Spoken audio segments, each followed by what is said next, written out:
In this video, I will show you how you can activate Mint Mobile eSIM on Android. So the first step is you just need to visit the Mint Mobile application or their website and then make sure to purchase your eSIM plan.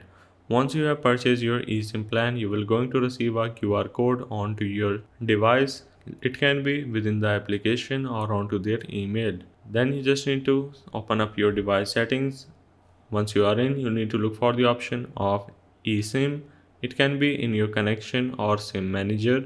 For other devices like OnePlus or Vivo, you will have to go for the mobile network. Then you need to look for the option of eSIM. And if you haven't enabled your eSIM before, you need to make sure to toggle the option on the top right and then tap on Add eSIM.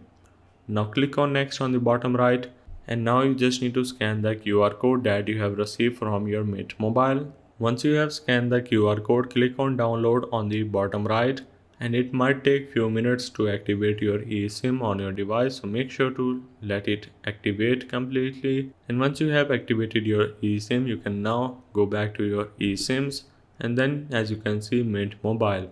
Click on the three dots and then tap on enable. For Samsung or Google Pixel, you will have the toggle option which you just need to toggle on. So this is how you can activate Mint Mobile eSIM on Android.